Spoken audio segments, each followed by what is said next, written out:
नमस्कार मेरे प्रिय विद्यार्थियों। एमपी पुलिस का एग्ज़ाम चल रहा है और लगभग सभी के एग्ज़ाम चलते रहते हैं, जिसमें हमें नॉर्मलाइजेशन की एक बहुत बड़ी समस्या आती है। बहुत सारे बच्चों को समझ में नहीं आता कि नॉर्मलाइजेशन है क्या, क्यों होता है, कैसे होता है, कब होता है। तो चलिए इसकी पूरी प्रोसेस हम समझाते हैं। और सबसे मुख्य रूप से तो ये एमपी पुलिस जैसे अब होने वाले हो रहे हैं लगभग, और उसकी कट ऑफ और कितना जा रही है, आप कितने नंबर पाए हैं और कितने नंबर आते हैं, और नॉर्मलाइजेशन होता कैसे, पूरी एक एक जानकारी विधिवत आपको बताते हैं। तो वीडियो को कृपया अंत तक देखें, जिससे पूरी चीज़ें आपको क्रमशः समझ में आ जाए, जिससे पूरी चीज़ें आपको क्रमशः और स्पष्ट रूप से समझ में आए। तो चलिए हम शुरू करते हैं। और यदि आप चैनल में नए हैं तो सब्सक्राइब जरूर कर लें इसी प्रकार की अपडेट पाने के लिए। सबसे पहले नॉर्मलाइजेशन है क्या, हम इसको समझ लेते हैं। A lot of PEB exams are conducted in different shifts. जो हमारा पीईबी है वो कई सारी परीक्षाओं को बहुत सारे शिफ्ट में लेता है, इसलिए नॉर्मलाइजेशन हमको करना पड़ता है। Conducting exams in different shifts means there will be variation in difficulty level of the exams.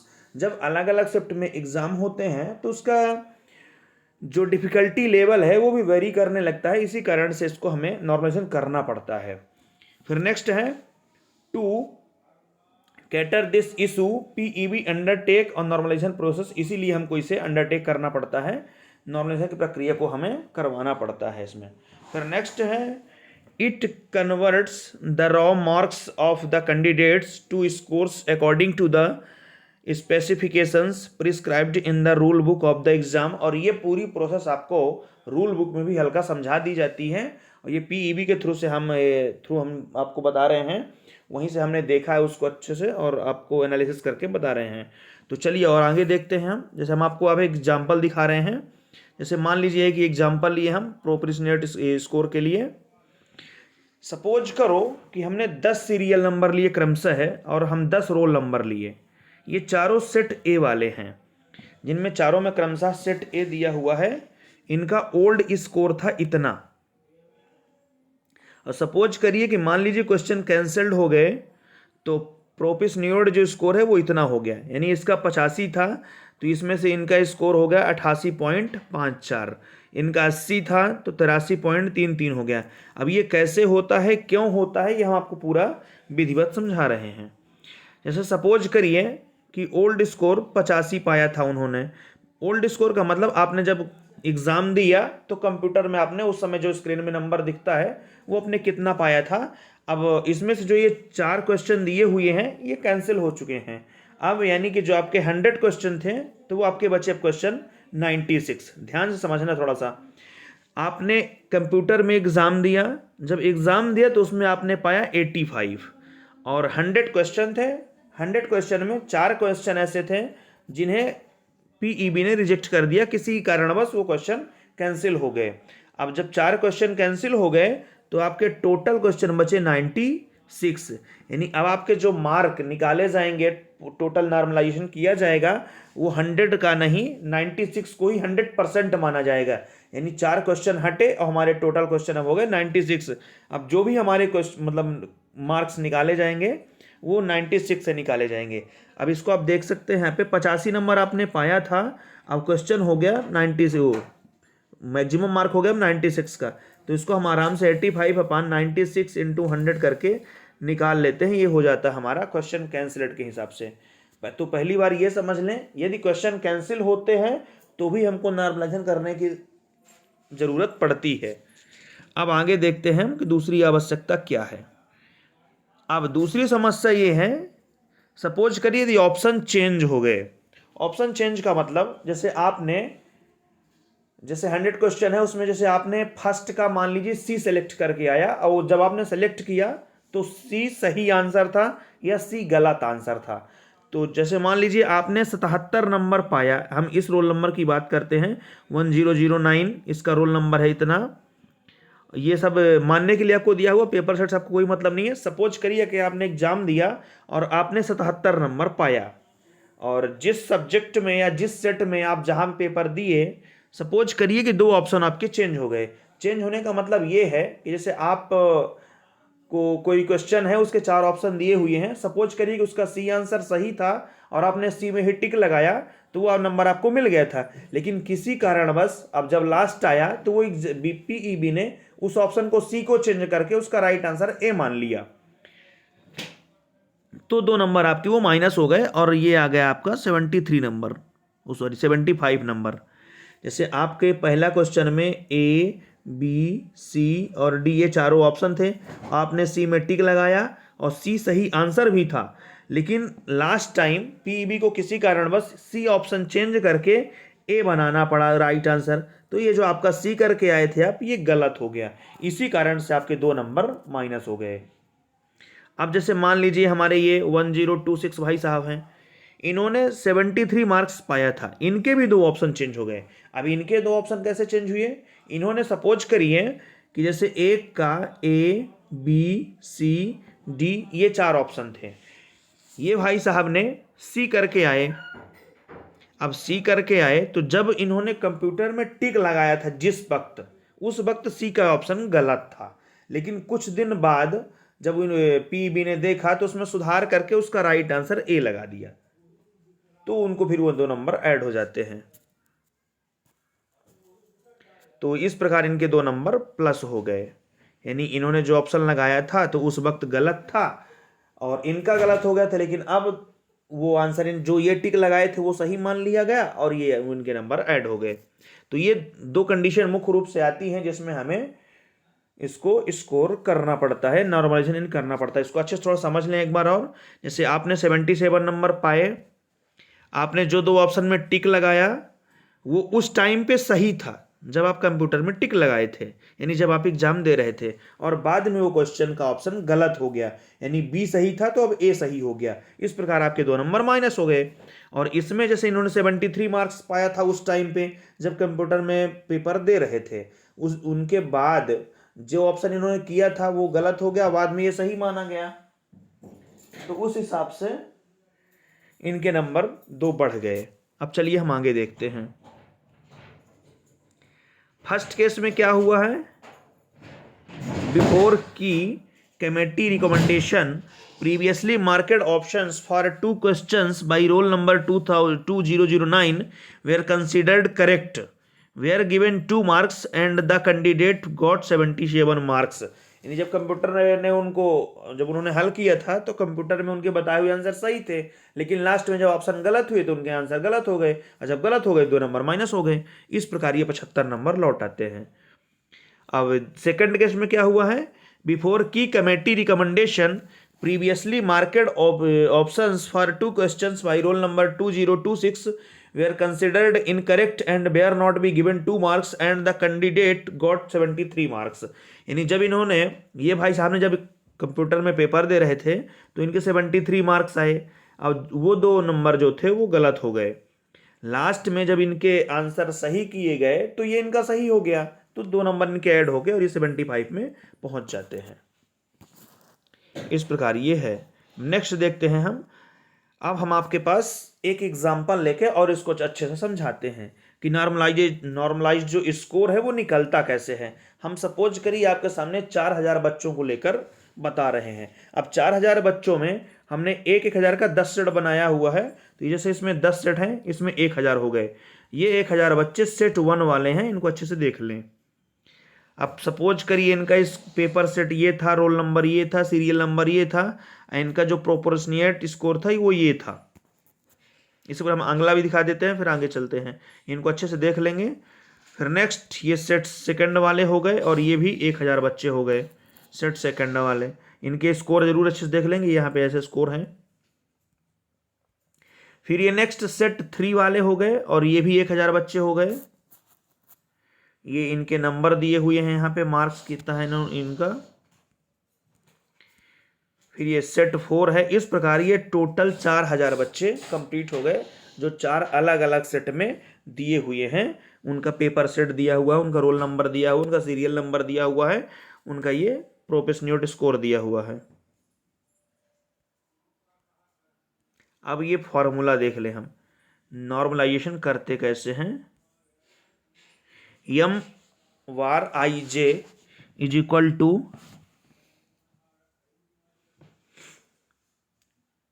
M G T minus MIT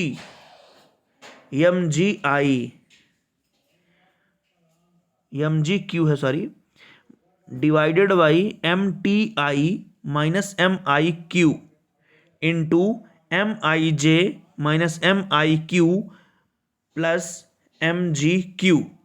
ये तो हमारा फॉर्मूला है, इससे हम टोटल नॉर्मलाइजेशन स्कोर निकालते हैं। यहाँ पे MIJ का मतलब क्या है? नॉर्मलाइज्ड स्कोर, यानी कि जो अभ्यर्थी का एक्चुअल मार्क है, जो उसे प्राप्त हुआ, ये MIJ लिखता है ना। तो MIJ is the actual marks obtained by the ये कैंडिडेट इन आई फेथ, मतलब उस टाइम पे जो अभी जो मतलब पूरा लास्ट में फुलफिल्ड करके उसका नॉर्मलाइजेशन निकाला गया है, वो उसको बता रहा है। फिर MGT का मतलब क्या है? MGT is the average marks of the top 0.1% of the candidate considering all sessions, यानी सभी सेशन के जो टॉप 0.1% का एवरेज है, एवरेज मार्क्स है, वो निकालते हैं MGT। यानी जिसको हम उदाहरण में समझते हैं, जैसे हमने 4000 बच्चे लिए हैं, उसमें हमने 1,000 करके 4 ग्रुप बनाया था, जिसमें set A, set 2, set 3, set 4 था। तो उनके हमें टॉप यानी कि 0.1% लेना है, यानी कि 4000 बच्चों में से जो टॉप 4 बच्चे हैं उनका एवरेज लेना है, वही कहलाता है MGT। अब हम देख लेते हैं MGQ क्या है। तो MGQ को क्या बोल रहा है? Is the sum of mean and standard deviation marks of the candidates in the paper considering all session, यानी जो पूरे 4000 बच्चों का है उनका मेन और स्टैंडर्ड डेविएशन का सम है, तो उसके हम बोलते हैं MGQ। और MTI का मतलब क्या है? हर सेट के टॉप 0.1 के अभ्यर्थियों का एवरेज। हर सेट के, यहाँ पे ध्यान देंगे टोटल नहीं, हमें हर सेट का अलग अलग निकालना पड़ेगा। जैसे इसमें हम 4000 बच्चे लिए हैं, उसमें 4000 बच्चों में हमने 1,000 के 4 सेट बांटे हुए हैं। सेट फर्स्ट है, सेट सेकंड है। तो MTI का मतलब क्या है? हर सेट का निकालेंगे हम, पहले फर्स्ट सेट का, फिर सेकंड सेट का, फिर थर्ड सेट का, फिर फोर्थ सेट का, और पूरे सेट के टॉप 0.1 का जो अभ्यर्थी हैं, टॉप में लेना है 0.1 अभ्यर्थी, उसका एवरेज हमें लेना है, वही हमारा MTI होगा। यहाँ पे वही लिखा है, MTI is the average marks of the top 0.1% of the candidates in the ith session. फिर नेक्स्ट है MIQ, इसका मतलब है is the sum of mean marks and standard deviation of I session. इसका मतलब हर सेशन का means और स्टैंडर्ड डेविएशन का हमको सम लेना है। इसमें हमें टोटल नहीं लेना, हर सेशन का अलग अलग लेना है। जैसे हमने 4 सेशन में इसको बांटा हुआ, फर्स्ट, सेकंड, थर्ड, फोर्थ, और टोटल 4000 बच्चे इसमें आ जाते हैं। तो इस प्रकार हम टोटल इस फार्मूले से अपना नॉर्मलाइज्ड स्कोर निकाल लेते हैं। अब ये देखते हैं MGT क्या है। MGT का मतलब क्या है? Average marks of the top 0.1% of the candidates considering all session. हमको एवरेज मार्क लेना है जो पूरे टॉप में 0.1% कैंडिडेट्स है उनका, पूरे सेशन का। फिर नेक्स्ट है MTI। MTI का मतलब है average marks of the top 0.1% of the candidates in the ith session. इसका मतलब क्या? पूरे अलग अलग सेशन का हमको लेना। जैसे यहाँ पे देख सकते हैं आप, MTI सेट फर्स्ट है, सेट सेकंड है, सेट थर्ड है, सेट फोर्थ है। इन चारों सेटों के 0.1% बच्चों को हमने उठा लिया है, तो इनका एवरेज 88.54 आता है, इसका इनका 82 आता है, इनका 84 आता है, और इनका 83 आता है। यही कहलाता है MGT, ऑल सेट्स का जो आ रहा 85.42। अब देखते हैं MIQ क्या है। MIQ का मतलब है sum of mean and standard deviation of I session. इसका मतलब क्या है कि पूरे बच्चों का मतलब हर सेशन का सेशन वाइज अलग अलग। जैसे हमने 4 सेशन में बांटे हुए हैं, फर्स्ट, सेकंड, थर्ड, फोर्थ, तो प्रत्येक सेशन का अलग अलग sum and means of standard deviation लेते हैं। MGQ का मतलब है sum of mean and standard deviation marks of the candidates in the paper considering all session. इनमें हम पूरे सेशन का जो एवरेज वो है सम लेते हैं, वो हो जाता है sum of mean and standard deviation marks of the candidates in the paper considering all session. इसमें पूरा लेते हैं, इसको आप एग्जाम्पल समझ सकते हैं। रो लेवल्स दिए हुए हैं, set first, set second, set third, set fourth. इन चारों में हमने 1000 बच्चों को लिया था। इस प्रकार टोटल बच्चे हो गए हैं 4000। इनके जो मीन्स है, मीन आया, हम सबका मीन निकालेंगे। तो इनके मीन दिए हुए हैं, इसको आप अलग से भी निकाल सकते हैं, और स्टैंडर्ड डेविएशन दिए हुए हैं इनको, और इस प्रकार टोटल ये मार्क्स हो गया इतना। इस प्रकार हमारा ग्रैंड टोटल आ गया 69.75 MIQ का। और फिर नेक्स्ट अब देखते हैं MGQ। MGQ का मतलब है sum of mean and standard deviation of all sets, जो 69.75 अभी आया। अब मार्क्स आफ्टर नॉर्मलाइजेशन यानी M-IJ, ये वही फार्मूला लिखा हुआ है, MGT minus MGQ into MIJ minus MIQ अपान MTI minus MIQ plus MGQ। इस फार्मूले से हम नॉर्मलाइजेशन मार्क निकाल लेते हैं। अब सेट 2 में हम एक केस लेते हैं कि जब MIJ और MTI दोनों का मान बराबर आए। तो इसमें जैसे हम सेट 2 का केस ले रहे हैं, तो इसका जैसे MGT है 85.42, MGQ निकला इसका 69.75, MIQ इसका निकला 67.09, और इसका MTI हो गया 82। अब इनमें हम देखते हैं, जैसे सीरियल नंबर दिया हुआ है इसका 1001 का लिए हम, रोल नंबर इनका है 2001, पेपर सेट लिए सेट 2। इनका जो प्रोपेस नियोट स्कोर था 82.00 आया है, और हम इस फार्मूले में इसकी वैल्यू रखे हैं, तो ये हमारा नॉर्मलाइज स्कोर आ चुका है। इसको आप अच्छे से देख लेंगे। अब हम चलते हैं अगले प्रोसेस पे। सेकंड भी हम केस सेकंड लेते हैं। इसमें MIJ greater than MIQ and difference between MIJ and MIQ is less. तो MIJ is closer to MIQ। इसमें देख लेंगे सेट 2 का ही लिया हुआ एग्जांपल, MGT दिया हुआ है इसका, MGQ दिया हुआ है, MIQ है, MTI है। इस अगर ऐसी कंडीशन आती है तो हम कैसे निकालेंगे, तो इसका आप देख लेंगे। सीरियल नंबर है 106 सेट, रोल नंबर इसका हम मान लो ले लिए, सेट 2 ले लिए, प्रोपेस नियोट स्कोर ले लिए 70।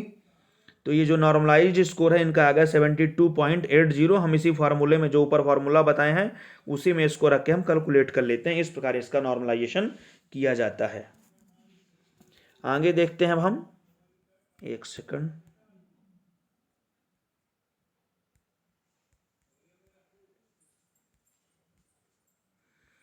अब आगे देखते हैं हम सेट 3 का लेके। सेट 3 में सेट है अपना सेट 3, MGT इसका इतना आया, MGQ उतना है, MIQ इतना आया, MTI किसका है 84।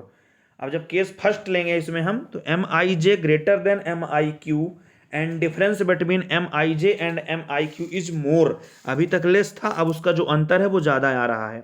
तो इसमें आप देखेंगे सीरियल नंबर है उसका 2004, रोल नंबर है 3004, सेट 3 ले लिए हमने। इनका प्रोपेस नियोट स्कोर आया था 78, और नॉर्मलाइज्ड स्कोर हो गया इनका 80.07। हमने उसी फार्मूले का यूज करके इसको हल कर दिया। अब आगे देखते हैं केस सेकंड। जब MIJ greater than MIQ and difference between MIJ and MIQ is less. तो इसका सेट दिया हुआ है, सेट हमारा है 3, MGT है इसका 85.42, और MGQ है इसका 69.75, MIQ है इसका 66.4, और MTI है इसका 84। इसका जब हम नॉर्मलाइज्ड स्कोर निकालते हैं, तो इसका सीरियल नंबर देख लेंगे 2119, रोल नंबर इतना दिया हुआ है, पेपर सेट का सेट 3 है। इसका प्रोपेस नियोट स्कोर दिया था 67, लेकिन जब इसको नॉर्मलाइज्ड किया गया उसी फार्मूले के तहत, तो इनका स्कोर हो गया 70.28। इस प्रकार नॉर्मलाइजेशन किया जाता है। अब आगे हम देख लेते हैं सेट 4। इसमें भी केस फर्स्ट लेते हैं हम। MIJ is greater than MIQ and difference between MIJ and MIQ is more. ये सेट है 4, MGT है इसका 85.42, MGQ है 69.75, MIQ है 64.4, MTI है इसका 83। जब इसको हम नॉर्मलाइज करते हैं, एक सेकंड।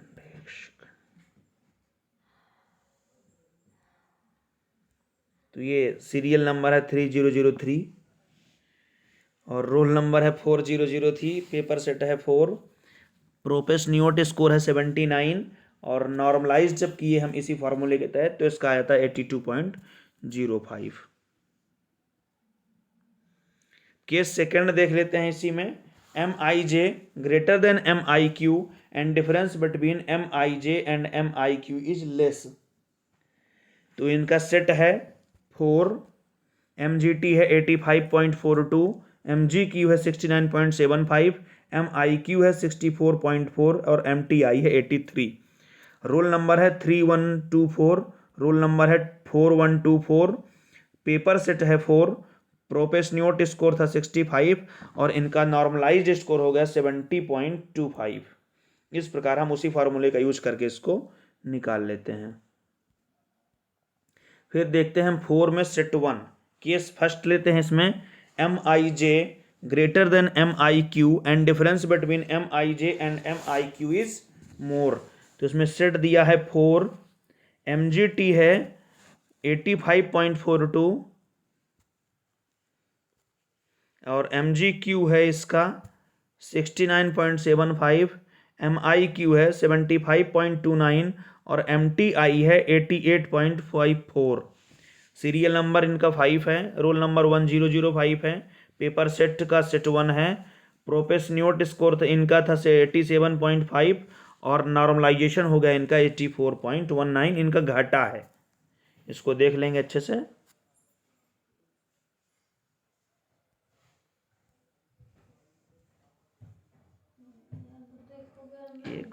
एक सेकंड